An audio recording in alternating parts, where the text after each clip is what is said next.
नमस्कार प्यारे साथियों, मैं हिमांशु मित्तल आप सभी का आपके अपने YouTube चैनल तिलक एजुकेशन पर हार्दिक स्वागत करता हूं। आशा करता हूं कि आप सभी साथी स्वस्थ होंगे, मस्त होंगे और अपनी अच्छे से पढ़ाई कर रहे होंगे। साथियों, आज की जो क्लास है वो शिक्षण विधि की होने वाली है और शिक्षण विधि की जो क्लास है उसमें हम बहुत ही इंपॉर्टेंट चीज डिस्कस करेंगे। तो जो भी साथी चैनल पर नए हैं तो मेरी उनसे रिक्वेस्ट है कि वो एक बार चैनल को सब्सक्राइब जरूर कर ले ताकि आपको ऐसी वीडियोज है वो देखने को मिलती रहे। आज का जो टॉपिक होगा साथियों, उसमें हम शिक्षण विधि में ब्लूम टेक्सोनॉमी के बारे में डिस्कस करेंगे और मैं आप लोगों को इस तरीके से चीजों को समझाऊंगा कि आप लोगों को उनको रटना ना पड़े, क्योंकि साथियों जब भी आप टीचिंग मेथड पढ़ेंगे तो मेरा ये मानना है कि टीचिंग मेथड कुछ इस तरीके से पढ़े कि आप एक बार पढ़ ले और एक बार में आप लोगों को वो चीजें समझ में आ जाए। तो सबसे मेन इंपॉर्टेंट चीज यही है कि चीजों को समझे, ना कि चीजों को रटे। हम साइंस में भी यही करते हैं कि हम चीजों को समझने की कोशिश करते हैं कि ज्यादा से ज्यादा चीजें हैं वो आप लोगों की समझ में आए, क्योंकि रटना एक बार है फिर वापस उसी चीज को दोबारा भी रटना पड़ता है। तो रटने में ये बड़ी प्रॉब्लम है और समझने में ये कि एक बार समझ लिया तो फिर आप उस चीज को अप्लाई भी कर पाओगे। और देखिए साथियों, जो टीचिंग मेथड है उसमें उसका प्री और मेंस दोनों में बहुत अच्छा खासा रोल है, क्योंकि प्री के अंदर भी आपके हर सब्जेक्ट के अंदर जैसे आप जो जो भी सब्जेक्ट होगी उसके अंदर तो साइंस और मैथ है जैसे आपके पास, या फिर हिंदी है, जो भी सब्जेक्ट है आपके पास उसमें तो 10-10 नंबर के टीचिंग मेथड तो आएंगे ही। साथ में जो भी आप लैंग्वेज चूज करेंगे उनके अंदर भी क्या होंगे, टीचिंग मेथड आएंगे। तो यहाँ भी एक काफी अच्छा रोल प्ले करता है। और दूसरा मेंस के अंदर तो टीचिंग मेथड, जो अभी लास्ट एग्जाम हुआ था उसके अंदर आप पेपर उठा के देखिएगा कि टीचिंग मेथड कुछ इस तरीके से पूछा गया, फैक्चुअल बेस्ड टीचिंग मेथड पूछे गए ना कि थ्योरी बेस्ड। थ्योरी बेस्ड तो आप लोग रट के भी कर सकते हैं, लेकिन फैक्चुअल बेस्ड जब क्वेश्चन आएगा तो आप हो नहीं पाएगा। तो चीजों को समझने की कोशिश कीजिएगा। मैं क्लास में ज्यादा टाइम नहीं लेते हुए चीजों को स्टार्ट करते हैं। और देखिए, टीचिंग मेथड में हम आज पढ़ेंगे शिक्षण के उद्देश्य। ये शिक्षण के उद्देश्य, देखिए साइंस मैथ के सिलेबस में जैसे विज्ञान है, गणित है, उसमें लिखा हुआ रहता है कि जैसे विज्ञान के लक्ष्य और उद्देश्य, ठीक है, वो आपके सिलेबस में मेंशन है। और यही चीज आप लोगों के मेंस में भी मेंशन है और प्री के सिलेबस में भी मेंशन है। ये चीज ऐसा नहीं है कि विज्ञान और गणित के लिए ही मैं बोल रहा हूँ, ये सब चीजों के लिए है। जितने भी सब्जेक्ट्स हैं, चाहे हिंदी हो, किसी के पास संस्कृत हो, उन सबके अंदर क्या होगा कि शिक्षण के उद्देश्य हैं, वो चीजें आप लोगों को पढ़नी ही है और वो पढ़ के जानी है। अब देखिए साथियों, शिक्षण के जो उद्देश्य हैं वो क्या है, और सबसे मेन चीज है ना जो हम स्टार्ट करते हैं। तो देखिए, जैसे आपके पास टीचिंग मेथड है, तो टीचिंग मेथड का रोल क्या है, सबसे पहले इस चीज को समझिए कि टीचिंग मेथड करती क्या है। टीचिंग मेथड आप लोगों को ये बता रही है कि आपको बच्चों को पढ़ाना कैसे है। सबसे मेन चीज, जब भी आप कंप्लीट टीचिंग मेथड पढ़ लेंगे तब आप लोगों को एक बात समझ में आ जाएगी कि बच्चों को किस तरीके से पढ़ाना है, किस तरीके से समझाना है। उनने आपने जो पढ़ाया है उसको उन्होंने कितने हद तक सीखा है, कितनी सीमा तक उसका उनको ज्ञान हुआ है, उनका कैसे मूल्यांकन करना है। कोई बच्चा कमजोर है तो उसको किस तरीके से समझाना है, ये सारी चीजें आप सीख जाएंगे किसके माध्यम से, टीचिंग मेथड के माध्यम से। तो टीचिंग मेथड एक इस सिलेबस का पार्ट इसीलिए है ताकि जब भी आप सेलेक्ट हों, और मैं आशा करता हूं कि आप सभी जल्दी से सेलेक्ट हों, तो टीचिंग मेथड के माध्यम से आप क्या करेंगे कि बच्चों को अच्छे से समझा पाएंगे, उनको बता पाएंगे कि आपने जो भी बच्चा है, जैसे आपने मान लीजिए कोई चीज आप पढ़ा रहे तो आपका वो तरीका जिस तरीके से आप पढ़ा रहे हैं वो बच्चों को समझ में नहीं आ रहा, तो आप क्या करेंगे, दूसरा मेथड अप्लाई करने की कोशिश करेंगे, यदि आप लोगों ने टीचिंग मेथड अच्छे से पढ़ी हुई है तो। आज की जो क्लास है उसमें हम शिक्षण के उद्देश्य पढ़ेंगे कि उद्देश्य क्या है। अब देखिए, उद्देश्य का मतलब क्या होता है कि आपका गोल क्या है, आपका ऑब्जेक्ट क्या है। लेकिन यहाँ पे हमारा उद्देश्य का मतलब अलग है। हमारे उद्देश्य का मतलब है कि बच्चे के अंदर शिक्षण के माध्यम से क्या व्यवहारगत परिवर्तन आ सकता है। व्यवहारगत परिवर्तन, वो भी किसके माध्यम से, शिक्षण के माध्यम से। शिक्षण के माध्यम से आप शिक्षण के माध्यम से बच्चे के अंदर क्या व्यवहारगत परिवर्तन लेके आ रहे हैं, है ना, वही क्या है, शिक्षण का उद्देश्य है।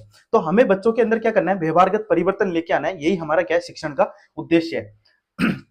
सेकंड, देखिए जब ब्लूम थे तो उन्होंने, हम ब्लूम के बारे में पढ़ेंगे क्योंकि ब्लूम ही एक ऐसे मनोवैज्ञानिक रहे हैं जिन्होंने क्या किया कि शिक्षण के उद्देश्य के बारे में अच्छे से जाना, समझा और बताया कि बच्चों को आपको किस तरीके से पढ़ाना चाहिए और क्या क्या समझ उसके अंदर विकसित हो, है ना। इन चीजों के बारे में किसने बताया, ब्लूम ने बताया। ब्लूम टेक्सोनोमी के बारे में, जिसमें त्रिदुबी जो संरचना है ब्लूम की, उसके बारे में हम डिस्कस करेंगे। तो साथियों, शिक्षण के उद्देश्य क्या है, जिसमें बच्चों उद्देश्य क्या होगा कि व्यवहारगत परिवर्तन आ जाए। किसके माध्यम से? शिक्षण के माध्यम से। यदि बच्चों के अंदर व्यवहारगत परिवर्तन आ रहा है तो वही क्या है, शिक्षण के उद्देश्य है। अब देखिए मैं उद्देश्य के बारे में यदि आप लोगों से बात कर रहा हूं तो देखिए उद्देश्य दो प्रकार के हैं। नंबर एक शैक्षिक उद्देश्य और नंबर दो शिक्षण उद्देश्य। पहले मैं एक बार आप लोगों को समझा देता हूं कि उद्देश्य क्या है ना। तो एक तो है शैक्षिक उद्देश्य, एक है शिक्षण उद्देश्य। अब जब भी आप बच्चों को पढ़ाते हैं, ठीक है, जैसे मैं तो स्कूल में पढ़ाता ही हूं, तो जब भी हम बच्चों को पढ़ाते हैं तो हम देखते हैं कि बच्चों के अंदर, है ना, आप लोगों ने जो सिखाया है, जैसे आप मान लीजिए आप क्लास ले रहे हैं, देखिए आप टीचिंग मेथड को यदि आप डेली आप ऐसा इमेजिनेशन करके पढ़ेंगे कि आप सच में बच्चों को पढ़ा रहे हैं, तो मुझे लगता है कि टीचिंग मेथड से इजी और कोई सा भी सब्जेक्ट नहीं है आपकी पूरी रीड के अंदर। ये बात आप माइंड में रख लीजिएगा। और मैं जब भी आप लोगों को पढ़ाऊंगा तो मैं आप लोगों को हमेशा एक ही चीज आपके माइंड में फिट करके चलूंगा कि आप सच में बच्चों को पढ़ा रहे हैं। तो शिक्षण एक तो है शैक्षिक उद्देश्य, एक है आपका शिक्षण उद्देश्य। अब हम दो तरीके से बच्चों का क्या करते हैं, हमारा उद्देश्य क्या होता है, बच्चे दो तरीके से सीख जाए। कैसे? मान लीजिए आपने बच्चों को दो का पहाड़ा पढ़ाया, दो एकम दो, दो दूनी चार, दो तीन छह, ठीक है, डॉट डॉट डॉट डॉट, और दो ढाई का 20। अब आपने क्या किया, बच्चों को लिखवा दिया और आपने लर्न करवा दिया, ठीक है। अब आपका उद्देश्य खत्म। तो आपने क्या किया, एक बार पढ़ा दिया, बात खत्म। आपने क्या किया, उस पहाड़े को, ठीक है, जब एग्जाम लिया लास्ट में, जिसमें हम देखेंगे जैसे फॉर्मेटिव असेसमेंट होता है, फॉर्मेटिव असेसमेंट एक होता है फॉर्मेटिव। ये जब हम मूल्यांकन के बारे में पढ़ेंगे तब मैं आप लोगों को अच्छे से बता दूंगा कि ये फॉर्मेटिव असेसमेंट और सबमिटिव दो असेसमेंट होते हैं, एक तो फॉर्मेटिव होता है, एक सबमिटिव होता है। तो जब आपने फॉर्मेटिव असेसमेंट लिया, मतलब लास्ट में आपने जाके वार्षिक परीक्षा ली, तो उस समय आपने क्या किया, बच्चों को पेपर के अंदर क्या दे दिया कि दो का पहाड़ा लिख के बताओ। और आपने दो का पहाड़ा लिख के और बच्चों को कह दिया कि अब बच्चों ने दो का पहाड़ा लिख दिया, इसका मतलब आपने क्या किया, आपका उद्देश्य कैसा था, शैक्षिक उद्देश्य था। आप आप बच्चों से उस टाइम, है ना, बच्चों को याद है या नहीं है इससे कोई मतलब नहीं है, आपने एग्जाम के अंदर बच्चे ने कैसा अच्छा किया है, तो वो आपका उद्देश्य है, शैक्षिक उद्देश्य। एक होता है दूसरा शिक्षण उद्देश्य। अपने बच्चों को दो का पहाड़ा दिया, कल आके वापस पूछा, या फिर आपने बच्चों से साथ ही साथ पूछा कि बोलो दो का पहाड़ा बोल के बताओ, तो बच्चों ने दो का पहाड़ा बोला, दो एकम दो, दो दूनी चार, दो तीन छह, फिर वो दो दो चक्कू 10 बोल दिया। तो आपने उसकी तुरंत गलती को पकड़ लिया, वहीं की वहीं आपने गलती पकड़ ली और उसको क्या करवा दिया, करेक्ट करवा दिया। तो ये क्या है, हमारे शिक्षण उद्देश्य। अब इसको बोलते हैं सबमिटिव असेसमेंट, सबमिटिव असेसमेंट। ये कौन सा असेसमेंट हो जाएगा, सबमिटिव असेसमेंट। और नंबर दो, देखिए इसका जो क्षेत्र होगा ना वो व्यापक होगा।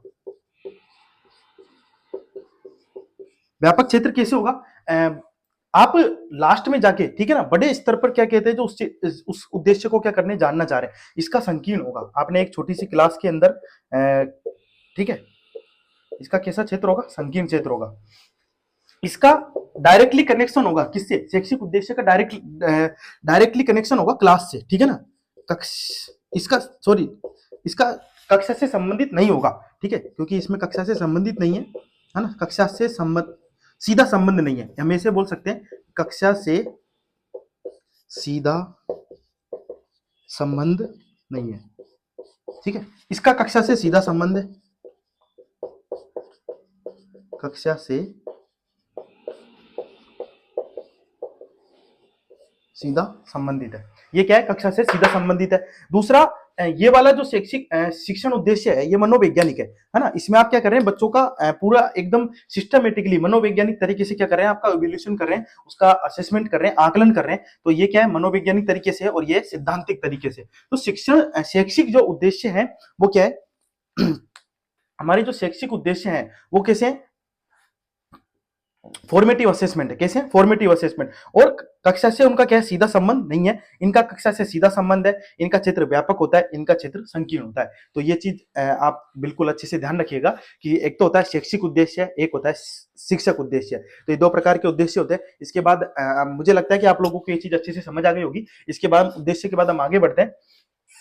तो देखिए मैं अभी आप लोगों को जो मनोवैज्ञानिक है ना, जिन्होंने शिक्षण के उद्देश्य के बारे में काफी कुछ हद तक बात की है, उनके बारे में मैं अभी आपको बता ही रहा था, जिनका नाम है ब्लूम। तो ब्लूम। देखिए ब्लूम जो टेक्सोनोमी है ना, इससे संबंधित क्वेश्चन हर एक एग्जाम में, जो रीट का एग्जाम होगा उसमें आपको कहीं ना कहीं प्री में मेंस में दोनों में एक क्वेश्चन तो आप लोगों को जरूर 100 से 100% देखने को मिलेगा। इससे सीधा क्वेश्चन पूछा जाता है। प्री में तो इवन आप लोगों को डायरेक्टली क्वेश्चन पूछा जाएगा थ्योरी बेस्ड, जो मैं आप लोगों को बता दूंगा कहां से क्वेश्चन मोस्टली आता है। देखिए ब्लूम जो हमारे मनोवैज्ञानिक थे, इन्होंने एक त्रिस्तरीय संरचना बताई, ठीक है, त्रिध्रुवीय, ठीक है। इनकी जो मॉडल है, इन्होंने त्रिध्रुवी, इनका जो मॉडल था वो कैसा था, त्रिध्रुवी मॉडल था, जिसमें इन्होंने एक ट्रायंगल बनाया और ट्रायंगल में सबसे ऊपर इन्होंने लिखा उद्देश्य, कि उद्देश्य क्या होने चाहिए, ठीक है। जिसके बाद एक तरफ लिखा मूल्यांकन और एक तरफ लिखा अधिगम अनुभव।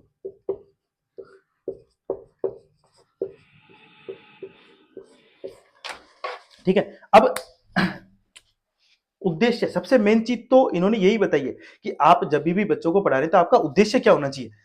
अब उस उद्देश्य को प्राप्त करने के लिए अधिगम अनुभव, इसका मतलब है कि मूल्यांकन के अधिगम के साधन, अधिगम के साधन। भाई आप जो भी चीज बच्चों को पढ़ा रहे हैं तो उसको समझाने के लिए आपको कुछ ना कुछ चीज की जरूरत तो पड़ेगी। जैसे आपने बच्चों को बताना है आप लोगों को वर्ग कैसा होता है, तो आप वर्ग की आकृति, शंकु की आकृति बच्चों को दिखा रहे हैं, तो अधिगम अनुभव क्या हो गया, अधिगम अनुभव। अब जब भी आप टीचर बनेंगे तब वहां जाके देखेंगे कि एक एबीएल किट आती है, ठीक है ना, एबिलिटी बेस्ड लर्निंग, जिसके अंदर सभी प्रकार के जितने भी मॉडल वगैरह होते हैं, सभी प्रकार की चीजें गवर्नमेंट उपलब्ध करवाती है, ताकि बच्चों को क्या किया जाए, ज्यादा से ज्यादा चीज अच्छे तरीके से समझाया जाए। तो अधिगम के साधन क्या है, एबीएल किट क्या है, एक तरीके से अधिगम के साधन है, जिससे क्या कर रहे हैं, आप बच्चों को अच्छे से समझा रहे हैं, आपका शिक्षण उद्देश्य कंप्लीट हो रहा है। तो ये चीज मुझे लगता है कि आप लोगों को समझ में आ रही होगी। लास्ट में क्या करना है, मूल्यांकन करना है। सबसे ज्यादा इंपॉर्टेंट चीज तो वही है ना, कि आपको क्या करना है, मूल्यांकन करना है, कि आपने जो भी बच्चों को समझाया है उसका आकलन करना है, कि आपने किस सीमा तक बच्चों ने जाना है, ठीक है ना। तो किस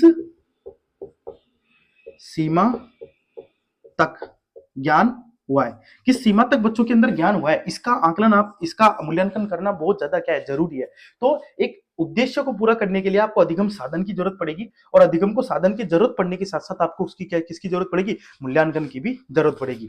तो जो हमारे ब्लूम थे, है ना, जो मनोवैज्ञानिक थे, तो उन्होंने इस प्रकार का एक मॉडल प्रस्तुत किया, जिसके अंदर उद्देश्य एक तरफ, अधिगम अनुभव और एक तरफ मूल्यांकन के बारे में उन्होंने चर्चा की।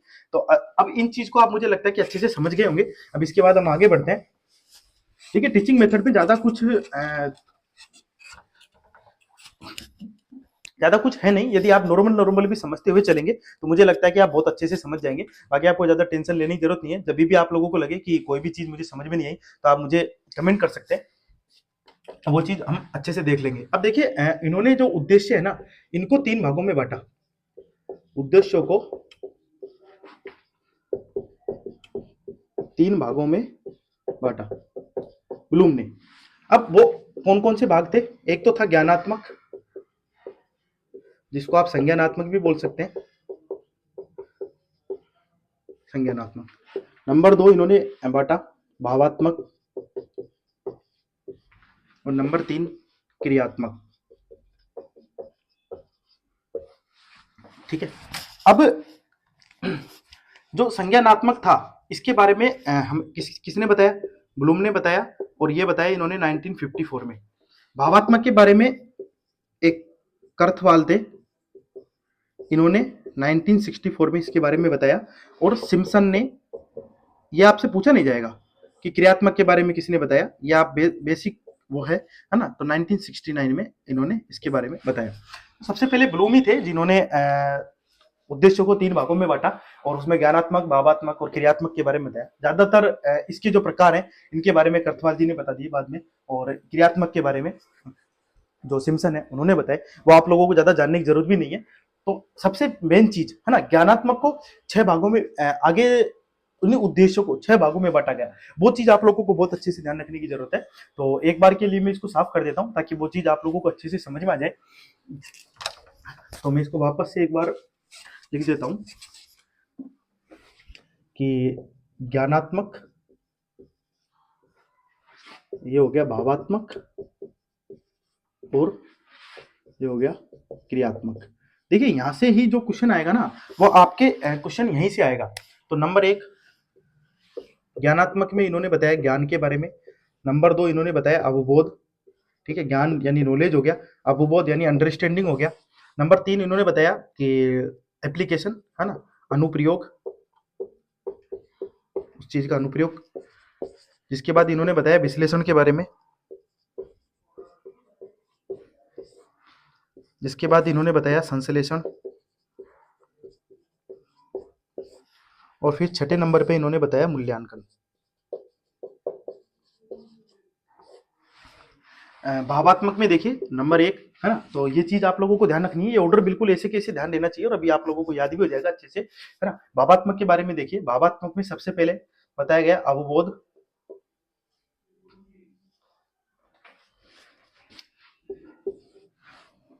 ठीक है, रिसीविंग, रेस्पॉन्डिंग, अनुक्रिया, ठीक है, रिसीविंग, रेस्पॉन्डिंग, और वैल्यूइंग, अवमूल्यन, और रिसीविंग, रेस्पॉन्डिंग, अवमूल्यन, ऑर्गेनाइजिंग, संगठन, और नंबर 5 है कैरेक्टराइजिंग, चरित्र निर्माण। एक है चरित्र निर्माण। ज्ञानात्मक में देखिए उसी प्रकार सबसे पहले था इमल्शन, उद्दीपन, ठीक है। नंबर 2 पे आता है कार्य करना, मैनिपुलेशन। नंबर 3 पे आता है नियंत्रण, कंट्रोल या परिशुद्धता। और नंबर 4 है कोऑर्डिनेशन, समन्वयन, समन्वयन। और नंबर 5 पे आता है हैबिचुअलाइजेशन, ठीक है, जिसको आप बोल सकते हैं कि आदतीकरण भी बोल सकते हैं, हैबिचुअलाइजेशन होना किसी चीज का। इसका हैबिचुअलाइजेशन का प्रॉपर हिंदी मीनिंग है वो मैं आप लोगों को बता दूंगा। वैसे आप आदतीकरण बोल सकते हैं, हैबिचुअलाइजेशन हो जाना किसी चीज के लिए, उसका आप बोल सकते हैं। मुझे एक सेकंड अभी याद नहीं आ रहा है, मैं बता दूंगा आपको अभी एक बार, ठीक है। प्रॉपरली वर्ड है ना, वो प्रॉपरली वर्ड ही एग्जाम में पूछा जाता है। तो अभी हम एक बार इसके बारे में चर्चा कर लेते हैं एक बार। तो देखिए ज्ञानात्मक के अंदर ज्ञानात्मक में देखिए, ज्ञानात्मक के अंदर क्या है कि सबसे पहले जो ब्लूम ने बताया उसमें बताया ज्ञान के बारे में। किसके बारे में बताया? ज्ञान के बारे में। तो अब देखिए ज्ञान, है ना, ये बच्चों को आप जब ज्ञानात्मक का आप ज्ञान करवा रहे हैं, ठीक है ना, जैसे आप किसी चीज के बारे में बता रहे हैं, जैसे छोटे छोटे बच्चे उनको आप पढ़ाने जा रहे हैं, तो रीट में जाएंगे तो आप छोटे छोटे बच्चों को पढ़ाएंगे, तो वहां पे आप लोगों को क्या करना है, बच्चों को ज्ञान करवाना है। ज्ञान कैसे करवाओगे कि जैसे आपने किसी भी सब्जेक्ट का, जैसे मैं ऐसा नहीं कि मैं साइंस मैथ के लिए आप लोगों को टीचिंग कर रहा हूं तो साइंस मैथ में काम आने वाले, आपके हिंदी में, सामाजिक में, सब में काम आएंगे। तो ज्ञान कैसे, मान लीजिए कि आप संधि पढ़ा रहे हैं बच्चों को, ठीक है, आपने बच्चों को बताया संधि क्या है। अब आपने संधि के बारे में बच्चों को बताया कि संधि होता है वो दो वर्णों के मेल को क्या कहते हैं, संधि कहते हैं। दो वर्णों के मेल को क्या कहते हैं, संधि कहते हैं। तो आपने बच्चों को ये दो वर्णों के मेल को संधि कहते हैं, इसके बारे में आप लोगों ने बच्चों को बताया, समझाया और उसके प्रकार बताए। तो आपने क्या करवा दिया, ज्ञान करवा दिया। परिभाषा का ज्ञान करवाना, किसका ज्ञान करवाना, परिभाषा का ज्ञान करवाना, तथ्यों सिद्धांतों का क्या करवाना, ज्ञान करवाना, ठीक है, और संकेतों का ज्ञान करवाना, सूत्रों का ज्ञान करवाना, परिभाषा का ज्ञान करवाना, ये क्या है, ज्ञान है। क्या है, ज्ञान। तो संधि के बारे में यदि आप बता रहे हैं तो उसमें क्या है, ज्ञान हो रहा है। क्या हो रहा है, ज्ञान। अब देखिए इस चीज को आप अच्छे से समझ लीजिएगा, क्योंकि ये चीज इतनी इंपॉर्टेंट है, डायरेक्ट आपसे एग्जाम में सीधा क्वेश्चन पूछा जाता है। जैसे कैसे क्वेश्चन पूछा जाएगा कि किसी शिक्षक ने बच्चों को परिभाषाओं का ज्ञान करवाया तो उसने किस उद्देश्य को प्राप्त किया। ज्ञानात्मक में कौन से उद्देश्य को प्राप्त किया, ज्ञान के उद्देश्य को प्राप्त किया। अंडरस्टैंडिंग बनाई बच्चों की, क्या बनाई, अंडरस्टैंडिंग कि आपने क्या किया, आपने वर्ग और आयत बताना है आपको बच्चों को कि वर्ग ऐसा होता है, आयत ऐसा होता है। तो आपने बच्चों को दिखाया कि ये वर्ग है और ये क्या है, ये आयत है। तो जैसे ही आपने बच्चों को चित्र आकृति दिखाई, तो आकृति आप किसी भी माध्यम से दिखा सकते हैं। जैसे मैंने अभी आपको बताया ना, अधिगम अनुभव, अनुभव के साधन भी होनी चाहिए आपके पास, है। पढ़ाने के लिए क्या होनी चाहिए, कुछ साधन भी होनी चाहिए। उन साधनों के माध्यम से आप क्या कर सकते हैं, बच्चों को बता सकते हैं।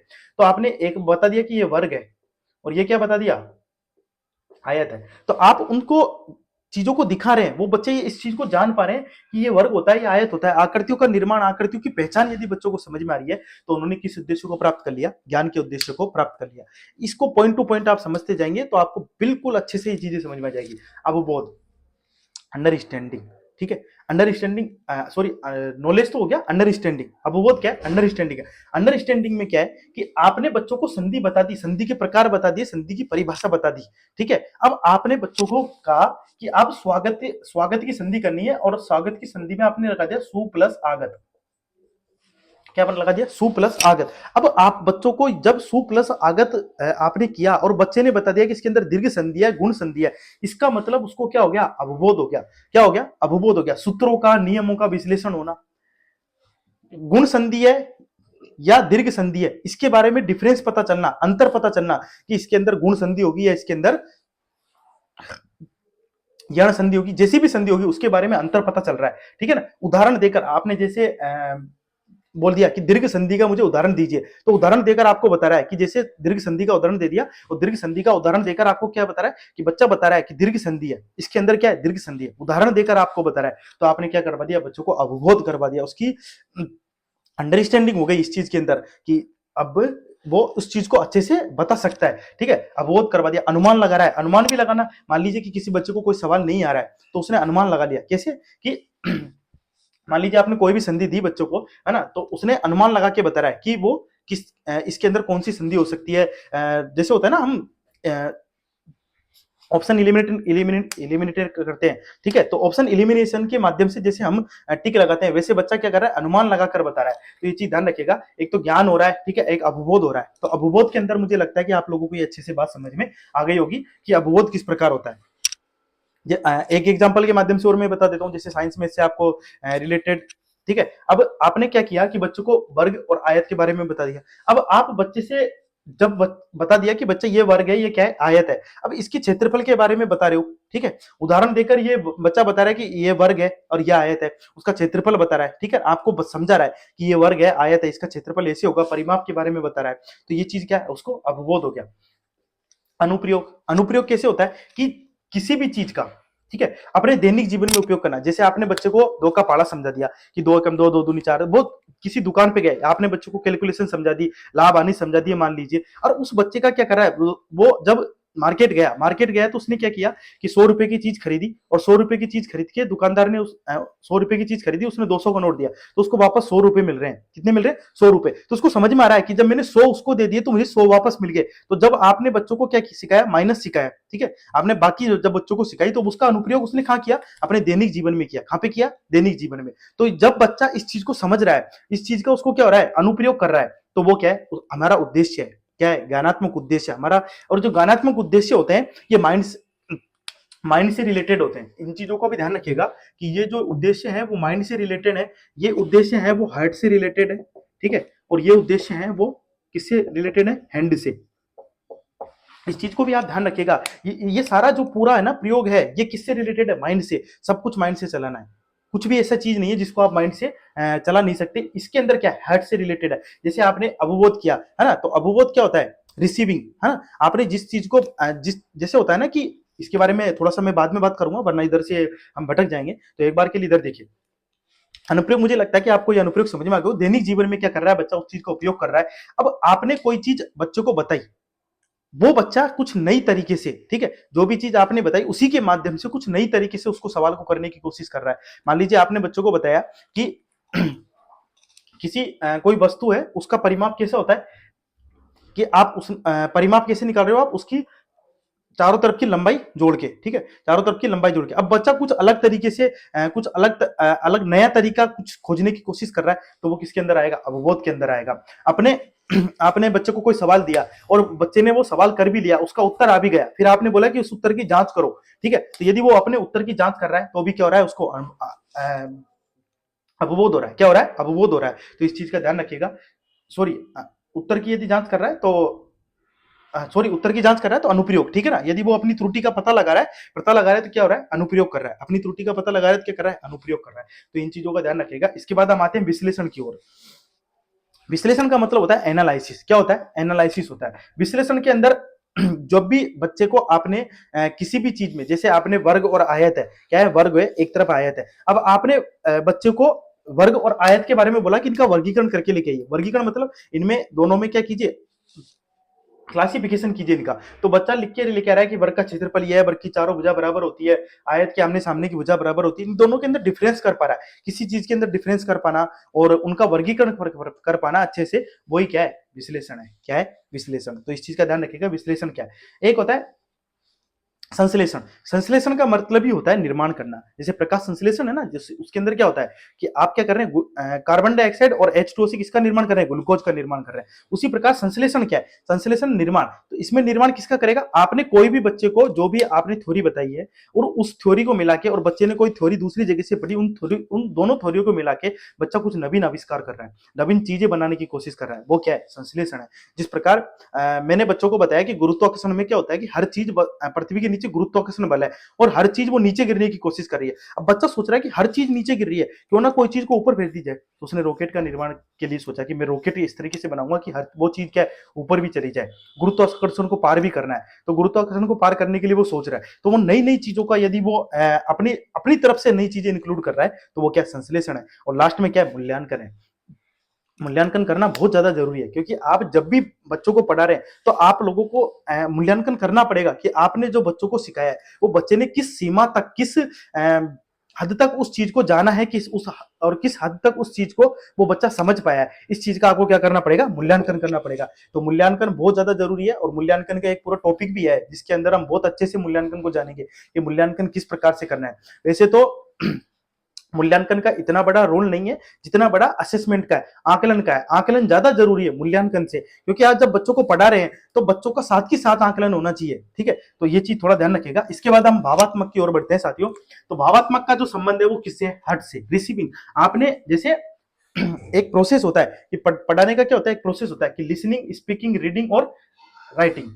लिसनिंग, स्पीकिंग, रीडिंग और राइटिंग। अब देखिए, सबसे पहले मेरा मानना है कि जितना आप बच्चों को बोलेंगे, ठीक है, और बच्चा जितना अच्छे से आपकी बातों को सुनेंगे, तो वो क्या कर रहे हैं, लिसनिंग कर रहे हैं, रिसीविंग कर रहे हैं, अपने मन के अंदर ग्रहण कर रहे हैं। तो वो क्या है, अवबोध कर रहे हैं। क्या कर रहे हैं, अब वो चीजों को क्या करना, अपने मन के अंदर उतारना, उन चीजों को जानना, उन चीजों को क्या करना, बहुत अच्छे से जानना, वही क्या है, अवबोध है। अवबोध करना। अनुक्रिया, अनुक्रिया कैसे करेंगे, जैसे मान लीजिए आपने किसी चैप्टर को, किसी पार्ट को बच्चे को पढ़ा दिया, ठीक है, और उसको बहुत अच्छे से समझा दिया, और समझाने के बाद आप उससे प्रश्न पूछ रहे हैं और वो प्रश्नों का उत्तर का जवाब दे रहा है, स्पीकिंग के माध्यम से ही जवाब देगा। ठीक है, तो मेरा मानना है कि एल है और ये एस है। मैंने समझने के लिए आप लोगों को बताया, बाकी कुछ ऐसा है नहीं है। ठीक है, अनुक्रिया कर रहा है तो वो आपको रिप्लाई कर रहा है, अनुक्रिया करके क्या कर रहा है, आपको रिप्लाई कर रहा है, तो वो क्या है, रेस्पॉन्डिंग है। एक तो रहता है रिसीविंग, एक रेस्पॉन्ड, आपको रेस्पॉन्ड कर रहा है, बता रहा है कि इस प्रश्न का आंसर क्या है, ये है, तो वो क्या हुई, अनुक्रिया हो गई। अब मूल्यांकन करना, वैल्यू। अब मूल्य होता है वैल्यूइंग। आप बच्चे को, जैसे आपने जो भी चीज पढ़ाई, तो उस चीज की क्या वैल्यू है उसके जीवन में, ठीक है, तो उस चीज का वैल्यू तय करना भी बच्चे को आना चाहिए कि उस चीज का यूज कहां पर है, उस चीज की अपने जीवन में क्या स्थान है, जो भी चीज आपने पढ़ाई उस चीज का क्या स्थान है, वो वैल्यू तय करना भी बच्चे को क्या आना चाहिए, आना चाहिए। तो इन चीजों का क्या है, हमारा उद्देश्य है कि वो उस चीज को, उस समझ को विकसित कर सके कि आपने जो भी पढ़ा है, जैसे आपने बच्चों को बाकी पढ़ाई, जोड़ पढ़ाए, तो उस चीज की वैल्यू क्या है आपके जीवन में, वो चीज बच्चों को पता होनी चाहिए कि हमारे जीवन में जब भी हम किसी शॉप पर जाएंगे या फिर अपने डेली रूटीन लाइफ में उन चीजों का क्या स्थान है, वो हमें पता होना चाहिए। एक होता है संगठन, ऑर्गेनाइजेशन। ठीक है, तो ऑर्गेनाइजेशन के अंदर भी क्या है कि संगठन है, बच्चा क्या करता है कि बहुत सारी चीजों को अपने साथ इकट्ठा करता है और बहुत सारी चीजों को इकट्ठा करके अपनी एक नई चीज बनाने की कोशिश करता है। संगठन उसी प्रकार का है। चरित्र निर्माण। अब देखिए, इन बच्चा, देखिए वो है ना, चरित्र निर्माण तो मैं आपको एक सिंपल सी लाइन में समझा देता हूं कि विद्या ददाति विनयम। ठीक है, विद्या ददाति विनयम, यदि आपके अंदर विद्या है, ज्ञान है, तो आप विनम्र बन जाओगे। वही क्या है, चरित्र निर्माण है। आप जैसा जितना अच्छा ग्रहण करोगे, शिक्षा क्या करती है, आपका जीवन के व्यवहार सुधारती है, आपका जीवन में जो भी चीज है, आपका चलना, उठना, बैठना, बोलना, बात करना, सब चीज आपका क्या है कि वो कहते हैं ना कि सामने वाला 2 मिनट में आपको समझ जाएगा कि आप कितने पढ़े लिखे हो। ठीक है, तो वो वाली बात है कि चरित्र निर्माण क्या है, वही वाली चीज है कि आप 2 मिनट में आप कितने पढ़े लिखे हो, सामने वाले से बात करने से पता चल जाएगा। तो ये सारी चीजें क्या करती हैं, आपका चरित्र निर्माण करती हैं। क्या करती हैं, चरित्र निर्माण करती हैं। तो ये विद्या ददाति विनयम थोड़ा सा याद रखिएगा कि विद्या से क्या आती है, विनम्रता आती है। तो विनम्रता क्या है, आपका चरित्र निर्माण कर रही है, आपको बता रही है कि आप क्या हो, एक अच्छे व्यक्ति हो। तो क्या, चरित्र निर्माण, तो इस चीज का ध्यान रखिएगा। और उद्दीपन, क्रियात्मक के में अंदर देखिए, इसका सारा रिलेशन है हैंड से। किससे रिलेशन है, हैंड से। उद्दीपन है, आप किसी भी चीज को बच्चे को क्या कर रहे हैं कि कार्य करने के लिए बच्चे को प्रेरित कर रहे हैं, ठीक है ना। तो वो उद्दीपन है, जिसके बाद बच्चा क्या कर रहा है, कार्य कर रहा है ना। देखिए ज्यादातर जो क्वेश्चन आएंगे वो आपके ज्ञानात्मक और भावात्मक से आएंगे, और जो क्रियात्मक है उससे क्वेश्चन आने के चांसेस कम रहते हैं। तो बच्चा क्या कर रहा है, उस चीज को कार्य करने की कोशिश कर रहा है। कार्य करने के बाद अपने हिसाब से उस चीज को शुद्धता से, ठीक है ना, उस चीज का क्या कर रहा है, बिल्कुल अच्छे से उस कार्य को कर रहा है, जिसमें किसी भी प्रकार की कोई त्रुटि नहीं है, उस तरीके से वो कार्य करने की कोशिश कर रहा है। तीसरा है नियंत्रण और परिशुद्धता। जब आपने जैसे बच्चे को क्या किया कि आपने बच्चे को पढ़ा सिखाया या कोई भी चीज सिखाई, तो आपको ये देखना पड़ेगा, आपको ये जानना पड़ेगा कि उस बच्चे ने उस काम को शुद्धता से किया है या नहीं किया। यदि मान लीजिए बच्चे ने कोई गलती किया, तो उस गलती को क्या करना है, आपको सुधारना है। क्या करना है, सुधारना है, और वहीं सुधारना है। उस गलती को क्या करना है, वहीं सुधारना है। तो आप उसका क्या कर रहे हो, नियंत्रण रखना है, आपको उसकी गलतियों पर नियंत्रण रखना है। जैसे ही मान लीजिए आपने बच्चे को 2 का पहाड़ा याद करवाने के लिए दिया, और बच्चे ने 2 का पहाड़ा याद किया, 2 एकम 2, 2 दूनी 4, 2 तीन 6, 2 चक्कू 8, 2 पंजे 10, और 2 छिक्की 12 की जगह 2 छिक्की 14 बोल दिया।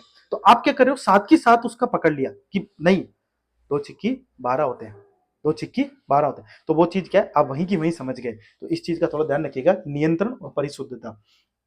एक होता है समन्वयन, इसको बोलते हैं कोऑर्डिनेशन। तो कोऑर्डिनेशन वही है कि आप क्या कर रहे हैं कि चीजों को एक साथ अपने हिसाब से, अपने अकॉर्डिंग चीजों को इकट्ठा करके, और अपने हिसाब से उन चीजों को क्या कर रहे हैं, एक अलग से उन चीजों में निष्कर्ष निकाल रहे हैं, एक अलग से उस चीज के बारे में जानने की कोशिश कर रहे हैं। जैसे मान लीजिए कि आपको मैंने कोई टास्क दिया, तो आपने क्या किया कि उस चीज का निष्कर्ष है ना अपने अकॉर्डिंग निकाला, तो वो क्या है, समन्वय है। एक होता है हैबिचुअलाइजेशन, स्वाभाविकरण, है ना। देख मैंने बोला ना आपको कि मैं आप लोगों को लास्ट में वो नाम बता दूंगा, ठीक है। तो आदतीकरण की जगह इसके लिए स्वाभाविकरण कर लीजिए। स्वाभाविकरण, हैबिचुअलाइजेशन बोलते हैं इसको।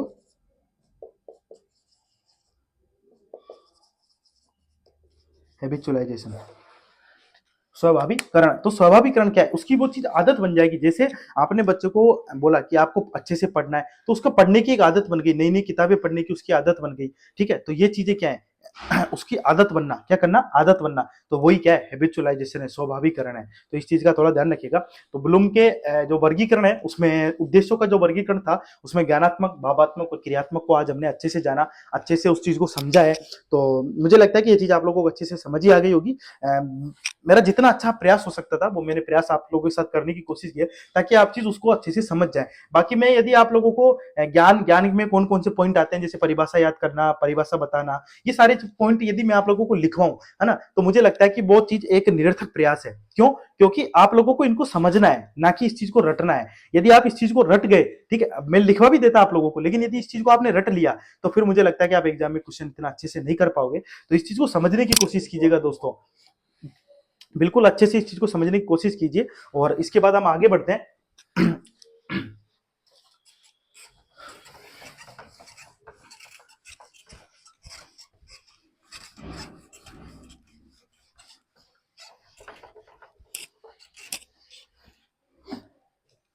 इसके बाद देखिए साथियों, जो हमारे जो उद्देश्य हैं, उद्देश्य हमारा क्या होता है कि बच्चों को अच्छे से चीजों को करवाना, बच्चे अच्छे से उस चीज को समझ जाएं, उस चीज में ये सारी चीजें आती हैं। अब देखिए उद्देश्य होते हैं ना, उसमें कई बार क्वेश्चन आता है। तो उद्देश्य के जो प्रकार है ना, उद्देश्यों के प्रकार में 2-3 प्रकार तो मैंने आप लोगों को पढ़ाई दिए, लेकिन कुछ और भी प्रकार आते हैं, जिनमें हम क्या क्या उद्देश्य हमारे प्राप्त करने के हैं। एक तो हमारा उद्देश्य होता है कि ज्ञानात्मक उद्देश्य हम प्राप्त कर पाए, ठीक है। एक होता है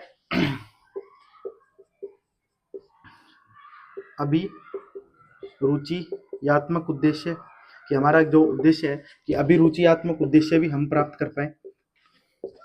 नंबर 3, अभिवृत्त्यात्मक उद्देश्य, ठीक है। और नंबर 4 है अवबोधात्मक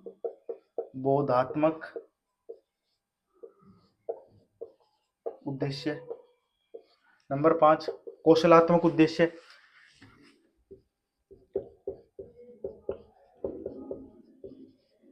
कौशलात्मक उद्देश्य। नंबर 6 है अनुप्रयोगात्मक।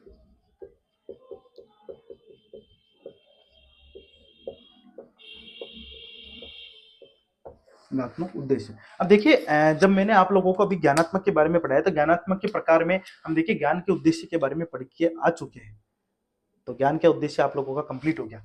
दूसरा अभिरुचात्मक के बारे में हमने नहीं पढ़ा, अभिवृत्त्यात्मक के बारे में हमने नहीं पढ़ा, ये उद्देश्य भी है, ठीक है। अब बोधात्मक के बारे में मैंने आप लोगों को पढ़ा दिया। अंडरस्टैंडिंग का जो उद्देश्य था, ज्ञान के बाद हम किस क्या करवा रहे थे, बोध करवा रहे थे, अंडरस्टैंडिंग बना रहे थे। एक कौशलात्मक उद्देश्य हमें पढ़ना है, अनुप्रयोगात्मक उद्देश्य हम एप्लीकेशन वाला ज्ञान, ज्ञानात्मक उद्देश्य पढ़ा था उसके अंदर पढ़ के आ चुके हैं। तो 3 उद्देश्य हैं जो हम पढ़ के आ चुके हैं और 3 उद्देश्य हमें अभी पढ़ना बाकी है। ज्ञानात्मक उद्देश्य के अंदर मैंने आप लोगों को बताया था कि बच्चों को परिभाषा आनी चाहिए, नए नियमों सिद्धांतों का ज्ञान होना चाहिए, ठीक है। और उसको बच्चे को संकेतों की पहचान होनी चाहिए कि प्लस का चिन्ह है या माइनस का चिन्ह है, ठीक है। संधि है तो संधि का पता होना चाहिए कि संधि हो रही है या कुछ और हो रहा है, समास हो रहा है, पता चले कि आप संधि समझा रहे हो, बच्चा समास समझ रहा है, ऐसा नहीं होना चाहिए, ठीक है। तो इन चीजों का यदि बच्चों को ज्ञान है तो वो क्या है, ज्ञानात्मक उद्देश्य के अंदर आ जाएंगे। किसके अंदर आ जाएंगे, ज्ञानात्मक उद्देश्य के अंदर आ जाएंगे। दूसरा अवबोधात्मक उद्देश्य है, वो भी मैंने आप लोगों को बता दिया। यदि बच्चे को चीजों की पहचान हो गई, परिभाषा याद हो गई, उसके बाद बच्चा क्या कर रहा है, नियमों सिद्धांतों को जान पा रहा है, उसके उसमें उसके अंतर कर पा रहा है उस चीज के बारे में, ठीक है। और क्या कर पा रहा है, त्रुटि का पता लगा पा रहा है, अनुमान लगा पा रहा है। तो ठीक है, वही चीजें जो मैंने आप लोगों को करवाई थी, वही चीज यदि आप लोगों को वो चीज बता पा रहा है, जैसे मैंने आप लोगों को अभी ये चीज समझाई और समझाने के बाद मैं आप लोगों से वापस से पूछ रहा हूँ और आप उसका रिप्लाई कर रहे हो, तो अवबोधात्मक उद्देश्य है।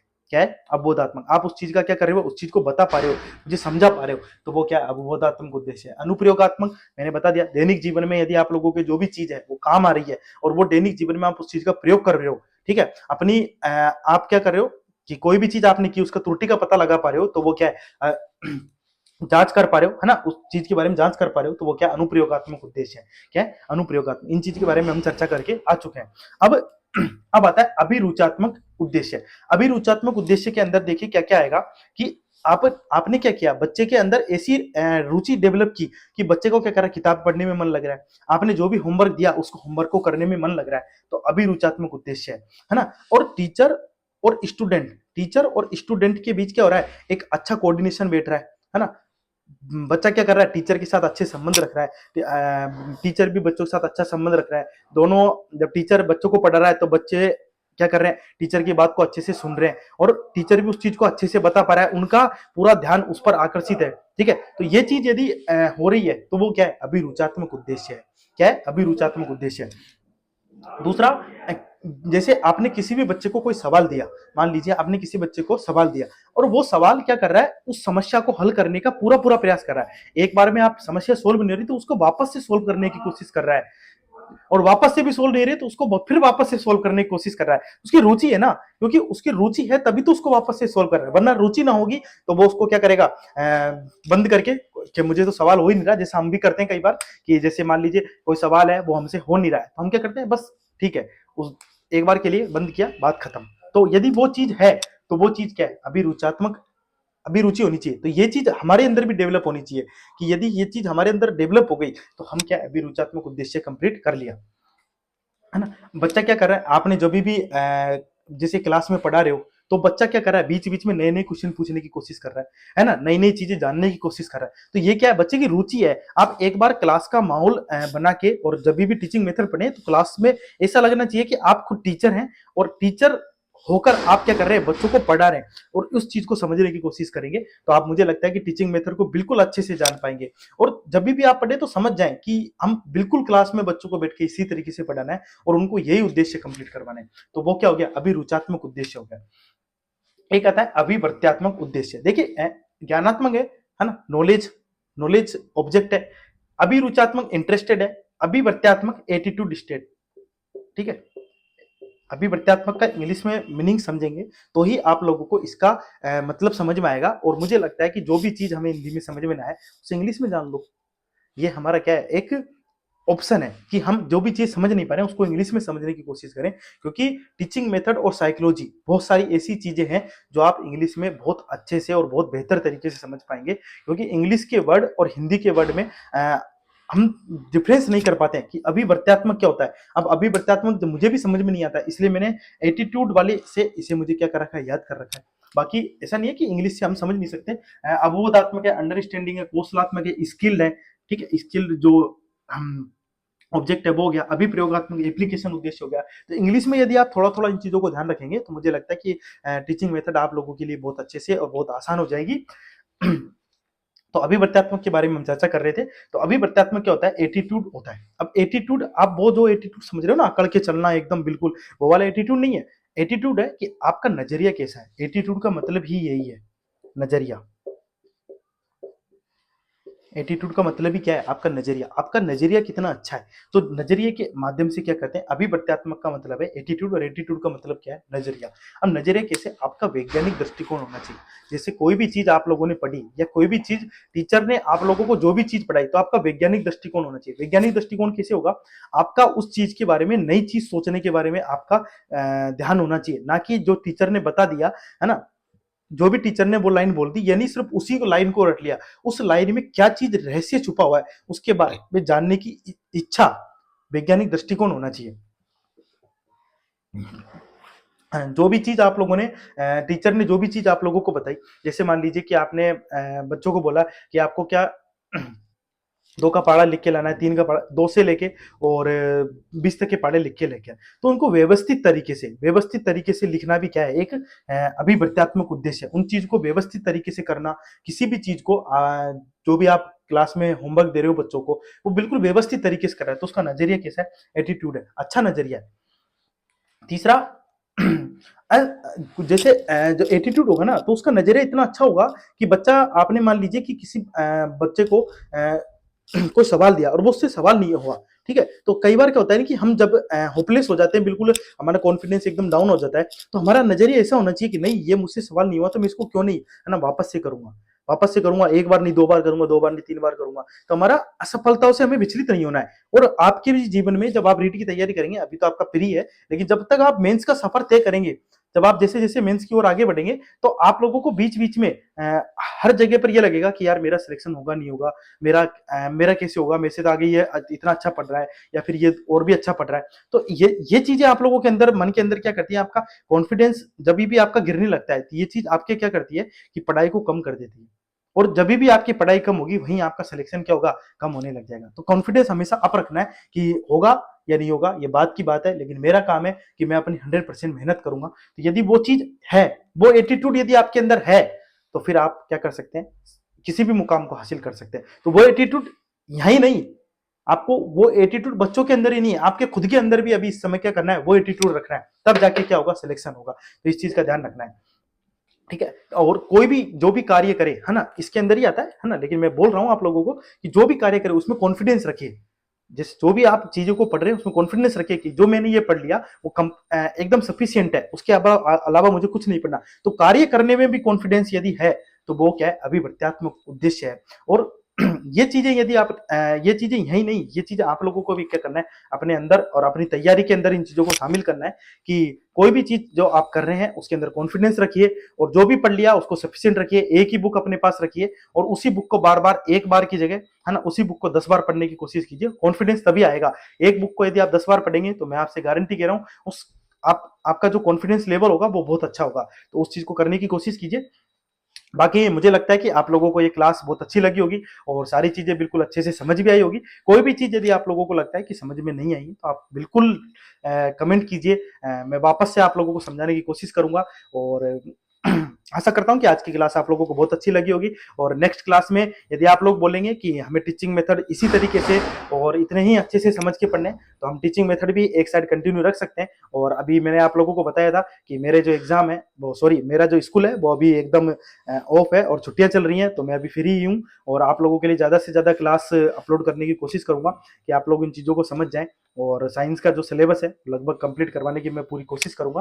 तो साथियों, जो भी साथी, रिक्वेस्ट है थोड़ी सी कि जो भी साथी यदि वीडियो को पहली बार देख रहे हैं, तो चैनल को सब्सक्राइब जरूर करें और वीडियो ज़्यादा से ज़्यादा लोगों के साथ शेयर करें। तो मिलते हैं साथियों नेक्स्ट क्लास में, तब तक के लिए धन्यवाद। जय हिंद, जय भारत।